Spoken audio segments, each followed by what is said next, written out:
அனைவருக்கும் வணக்கம். சட்டம் அறிவோம் நிகழ்ச்சியிலே நாம் தொடர்ந்து சந்தித்து கொண்டிருக்கிறோம். அரசியலமைப்பு சட்டங்களை பார்த்து வருகிறோம். இன்றைக்கு ஆர்டிக்கிள் 31 பார்க்கலாம். இது ஒரு முக்கியமான ஒரு சட்டம் பிரிவு. அதாவது ஒரு காலத்தில் அடிப்படை உரிமையாக சொத்து வைத்துக்கொள்வது என்பது இருந்தது.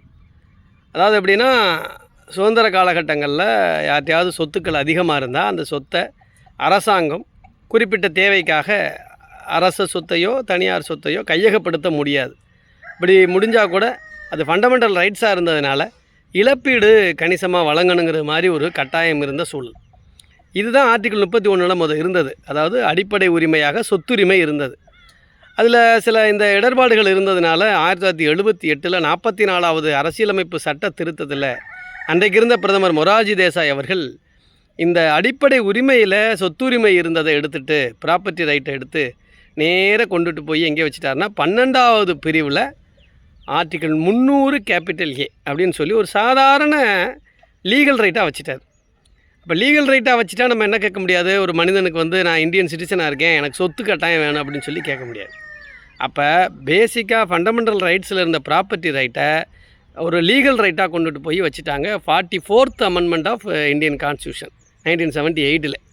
இப்போ இதனுடைய தொடர்புடைய 3 ஆர்டிக்கிளையும் பார்க்க வேண்டிய ஒரு நிலை இருக்கிறது. 31A, 31B, 31C. வேறு ஒன்றும் இல்லை. 31A பொறுத்த மட்டும் என்ன சொல்லுது அப்படின்னா, 31A என்ன சொல்லுதுன்னா, நில சீர்திருத்தம் போன்ற கடுமையான சட்டங்களின் பொழுது இது ஒரு ஃபண்டமெண்டல் ரைட் அடிப்படை உரிமையாக கொடுத்துருந்ததுனால நேராக நம்முடைய நிலத்தை அரசாங்கம் கையகப்படுத்தினா கட்டாயமாக இவ்வளவு காம்பன்சேஷன் தரணும்னு சொல்லி கட்டாயப்படுத்தி நம்ம சுப்ரீம் கோர்ட்டுக்கு டைரெக்டாக ஆர்டிக்கிள் 32 போக முடியாது. அதாவது அடிப்படை உரிமைகள் மீறப்படுகிற பொழுது நம்ம நேரடியாக உச்சநீதிமன்றத்தை நாடலாம்னு பேசியிருப்போம், நம்ம ஏற்கனவே சொல்லியிருப்போம். ஆனால் அதன் அடிப்படையில் இது அடிப்படை உரிமை அப்படிங்கிற மாதிரி சொல்லி நம்ம நம்முடைய நிலத்தை கையகப்படுத்தும் பொழுது நம்ம சுப்ரீம் கோர்ட்டுக்கு நேரடியாக போக முடியாது. ரெண்டாவது 31B என்ன சொல்லுன்னா, இது 9th ஷெட்யூலை பற்றி சொல்லும். இந்த 9th ஷெட்யூல் அப்படின்னா என்னென்னா, 9வது அட்டவணை என்பது என்னென்னா, ஒரு மாநில அரசோ மத்திய அரசோ ஒரு பிரத்யேகமான சட்டங்களை உருவாக்குற பொழுது அந்த சட்டத்தை நீதிமன்றம் மறுவரையறை செய்ய முடியாது, மறு ஆய்வு செய்ய முடியாது, நீதிமன்றம் ரிவ்யூ பண்ண முடியாது. அந்த ஒரு சட்ட பாதுகாப்பை அந்த 9வது ஷெட்யூல் தரும். அதை ஆர்டிக்கிள் 31B தான் கொண்டு வந்தது.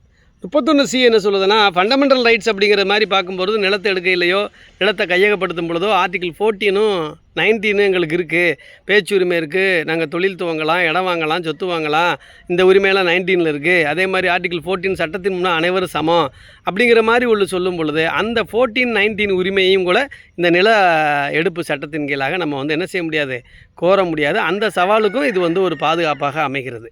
இதுதான் ஆர்டிக்கிள் 31. இருந்தாலும் கூட ஒரு ஃபண்டமெண்டல் ரைட்டாவோ லீகல் ரைட்ஸாக இன்றைக்கி இருந்தாலும் அன்றைக்கி ஃபண்டமெண்டல் ரைட்டாக இருந்த அந்த சொத்துரிமை என்பதால் ஒரு அரசு என்ன செய்யலாம்னா, தனியார் நிறுவன சொத்தையோ அரசு சொத்தையோ ஒரு குறிப்பிட்ட சட்டத்திற்காகவோ பொது பயன்பாட்டுக்கோ எப்போ வேணாலும் கையகப்படுத்தலாம்.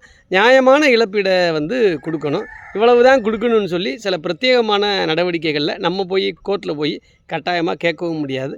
இப்படிப்பட்ட சொத்துரிமை என்பது இந்த வகையில் இந்தியாவில் இந்தியன் சிட்டிசனுக்கு இருக்குங்கிறத இந்த ஆர்டிக்கிள் மூலமாக நம்ம தெரிஞ்சுக்கிட்டோம். அடுத்து வேறொரு சட்டப்பிரிவு மூலமாக சந்திக்கலாம். நன்றி, வணக்கம்.